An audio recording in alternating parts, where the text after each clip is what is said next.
everyone, and welcome back to another episode of Jurassic News! Yeah, I know you thought I wasn't gonna do it, but after the teasers and all of the trailers, I just thought I needed a, well-earned break, so I just haven't been doing anything for the past 2 days, but I had time to think about it, and I'm back!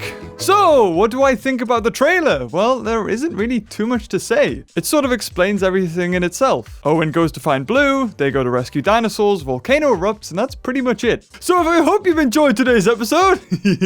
But anyway, let's start at the start. So it appears that Owen and Claire did not continue their romantic escapades once they got off of Isla Nublar. Supposedly this is 3 years later, and it almost seems like this is the first time they've met. Hence the reason why Chris is making jokes about who she's dating, because he obviously has like no idea about her life at all. And then this is the point where I go on and talk about other stuff, but I just want to get to the Carnotaurus already, okay? This was the biggest reveal that the trailer had to offer. The first time we're seeing ever a Carnotaurus in a Jurassic Park film. And it looks gorgeous. The only problem with the trailer is that it kind of spoils that whole encounter, so when we go and actually watch the movie, we know not to be afraid of this because Rex is going to come in and save the day. Unless that was just made for the trailer. Which it could very well have been, but I highly doubt it. I gotta admit, from Jurassic World, that Rexy, I don't know, there was just something about her. I know she's a little bit older and a little bit scrawnier, but this T-Rex looks like the one from Jurassic Park. And I know it's been used way too much, this whole T-Rex roar, but I mean, maybe this is the last time we're gonna get a T-Rex roar, who knows? But I'm glad to see it back, even though it is incredibly corny and cheesy.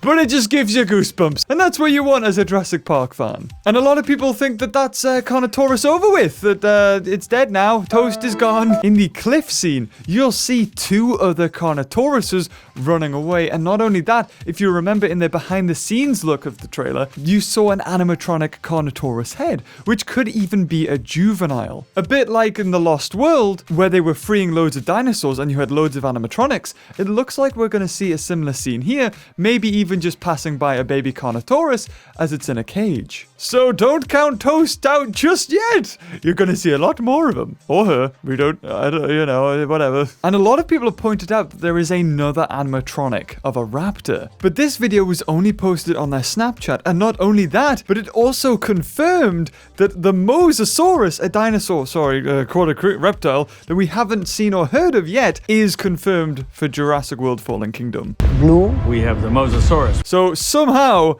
after 3 years of being locked in that lagoon, the Mosasaurus has been probably eating dinosaurs that have went for a drink. For something that big, I would love to know what the heck it's been eating. And in that scene where Owen confronts Blue, Blue seems to let out a call. And this seems to be a call to attract other raptors. As we've seen in Jurassic Park, the call is almost identical.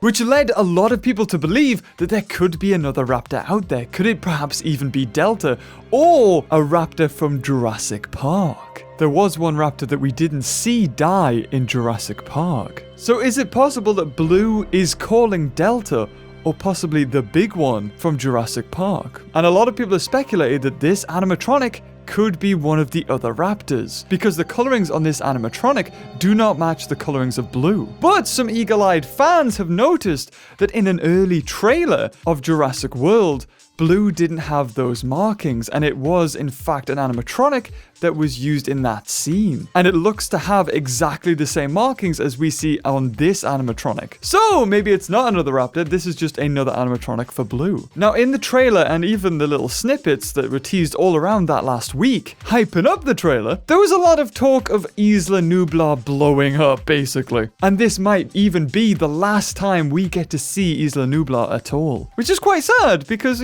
we've grown up with this island our whole lives, and now, for the first time ever, we might never be going back there. I mean, to be honest, we never went back there since the first one, but you know what I mean. It's part of our childhood. And can we just address the random exploding barrels for, no reason? What even? There's, no lava there at all. Maybe they weren't meaning to show this shot, because from where it's shot, you can quite clearly see that there is nothing making these barrels explode. So let's address all of this lava, especially the lava that seems to come out of nowhere in the baryonic scene. Now, if you didn't know, Jurassic Park relies heavily on geothermal energy, this being the process of using heat from the Earth to power the island. a very clean and sustainable source of energy. But, I mean, as you can see, it comes with its own risks. Apart from the novel, one of the first times that this was sort of addressed was in Jurassic Park the game, where there is very clearly lava everywhere in the geothermal plant. So with the island ready to erupt for what seems to be the final and most explosive time, it makes sense that lava would be spewing out of every orifice, as these machines are harnessing that energy. And this could be where we are, in some sort of geothermal plant, when the baryonyx attacks. Other people have speculated that this is a gyrosphere station, hence the reason why there's a big circular pipe, big enough to fit maybe even a gyrosphere. And in the Jurassic Park novel, there was tunnels all over the island connecting different facilities. So really, it's up to J. Bayona to figure out which one of these he's going to roll with.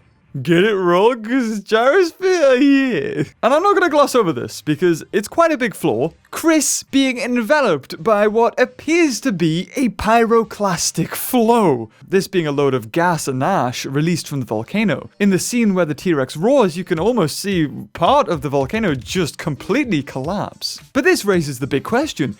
Is a flow like this dangerous? Short answer, yes. In fact, if we look at Pompeii, this ancient Roman town was completely wiped off the map when Mount Vesuvius erupted in 79 AD. And it was long believed that the whole place was covered in lava. Even human beings could be found clustering together moments after this eruption. Completely mummified, frozen in time. But it was not lava that killed these people, no. It was actually a pyroclastic flow. A pyroclastic flow usually precedes lava, and at temperatures of 704 degrees Celsius and moving at a speed of 140 miles per hour, it's much more deadly. And in Pompeii, that's exactly what happened. And the eruption was so aggressive that part of the volcano fell away, releasing this pyroclastic flow straight towards the inhabitants of Pompeii. Just imagine an avalanche coming towards you, but instead of snow, it's an avalanche of hot ash, which could cook you within seconds. And in the Jurassic World trailer, we see exactly the same thing happen. A part of the volcano seems to fall away behind Rexy, and thus ensues a huge pyroclastic flow. In fact, even when they x-rayed these mummified people, they found that a lot of their skulls had actually exploded. The heat from the pyroclastic flow was so hot, it had caused their skulls to crack. A truly horrendous way to go, but because it was so hot, they may not have even felt it,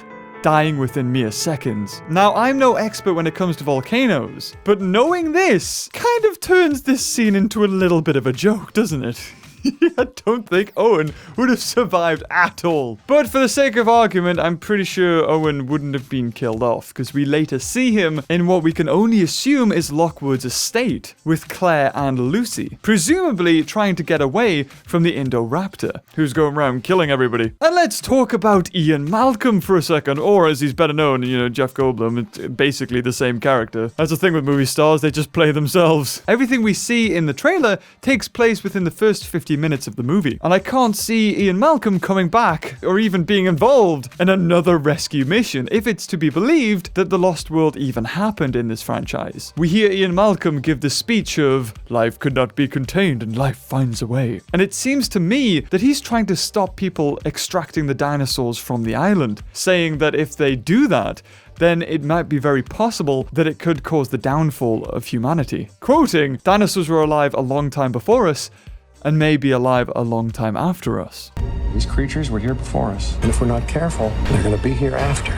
But it's interesting to hear Ian Malcolm call these dinosaurs, saying that they were around long before mankind. It could be my memory, but I always remember him saying that these weren't dinosaurs, and were just monsters that were created by InGen. But I don't know, continuity and all that, it gets a bit mixed up after 20 years. And for the sake of the trailer, it wouldn't have made much sense if you just called them monsters. And also, let's talk about what I thought was a Suchomimus. I mean, how can you blame me? Suchomimus was confirmed on the island, and I mean, it was blue and it sort of resembled what looked like a Suchomimus, but it appears to be some sort of Allosaur or even Albertosaur. Doesn't really matter anyway, it gets killed pretty quickly. And also this Ceratopsian that seems to have got glossed over, as you can see here, swimming for its life and even in a quick shot running away. and a lot of people have speculated that this is a Styracosaurus. But the crest just isn't right. Styracosaurus had more of a pointed crest and not curved like this one has. So leave in the comments down below, tell me what you think this Ceratopsian is. I mean, it could very well be a Styracosaurus. We've had them in previous games like Jurassic Park Operation Genesis. Who knows? It's up to you to decide. And with all that out the way, we're just left to speculate as to what the rest of the story is. Or are we? That's right, Universal actually published a paragraph reveal of the entire synopsis of Jurassic Fallen Kingdom, and it reads as this. It's been 4 years since theme park and luxury resort Jurassic World was destroyed by dinosaurs out of containment. Isla Nublar now sits abandoned by humans, while the surviving dinosaurs fend for themselves in the jungles. When the island's dormant volcano begins roaring to life, Owen, Chris Pratt, and Claire, Bryce Dallas Howard, mount a campaign to rescue the remaining dinosaurs from this extinction-level event. Owen is driven to find Blue, his lead raptor, who's still missing in the wild, and Claire has grown a respect for these creatures. She now makes her mission. Arriving on the unstable island as lava begins raining down, their expedition uncovers a conspiracy that could return our entire planet to a perilous order not seen since prehistoric times. So it seems to be there's something sinister at work. Could this rescue mission take a different turn? Well, if we go onto the IMDb website, under some of the cast, they are known as auctioneers. So could it be possible that Lockwood interferes with this extraction mission and says, hey, wait a minute, these are my dinosaurs. I was John Hammond's partner. I want to sell them. Damn you, you kind old man. And thus starts the next sort of story of Jurassic World Fallen Kingdom. Who knows? I'll leave that up to you to decide. So one thing that this trailer has made clear in all of the teasers is that there is way more dinosaurs than ever before in any other Jurassic franchise movie. You will see more dinosaurs than you've ever seen in all the other Jurassic movies combined. Which I can only hope means that we're gonna get loads more and even better quality toys than we did with the Jurassic World movie. A man-child can dream. And there's also been a new website put live called Dinosaurs Protection Group, which shows some promotional imagery of Claire seemingly teaching kids about the dinosaurs, maybe even on Isla Nublar, and that they need to be protected. And you can also see Daniela Pineda at the left. So if you too want to sign up to protect the dinosaurs, I'll put a link in the description below to the website where you can sign up. So if you think there's anything that I've missed in this little Jurassic news segment, leave it down in the comments below. And now we've got what could be 6 months of silence until the next trailer drops nearer the movie's debut. But if there is any news that pops up, you bet your butty I'll be there to cover it. If you enjoyed this video, guys, leave a like, and until next time, I'll see you later. Bye-bye. I love toys!